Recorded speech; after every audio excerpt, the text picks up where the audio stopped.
Matul is-sena 2025 l-Awtorità ta' Djar rat żieda ta' 37% fuq is-sena ta' qabel fin-numru ta' benefiċjarji li ammontaw għal kważi 17,000 familja. Rajna żieda ta' 37% fuq is-sena ta' qabel ta' numru ta' benefiċjarji.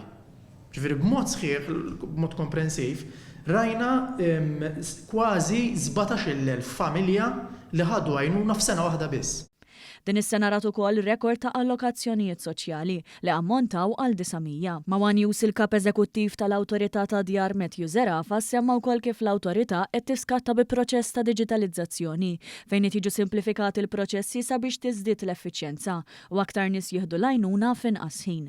Tkellem dwar kif l-iskema tal-benefiċċju tal-kera qed tara madwar 4,000 familja kull xahar, hekk kif ittejjeb il-proċess tal-ġustizzja soċjali. Fuq din l-iskema biss, il-perjodu minn meta l-persuna tapplika għal meta tirċievi l-għajnuna, dan il-perjodu irnexxinna naqsuh bin-nofs f'sena waħda biss. Għal kif qed jintegraw aktar fil-komunità sabiex il-pubbliku jkun jaf bl-iskemi tal-awtorità.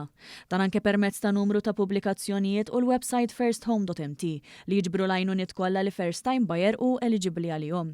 E kif matul is-sena 2026 l-Awtorità ta' Djar se tiċċelebra l-50 sena tagħha, Matthew Zerafa rrifletta wkoll dwar il-ħidma sfiqa li matul is-snin kibret u għenet lil xieren ta' persuni. Illum għandna rata ta' 82% home ownership.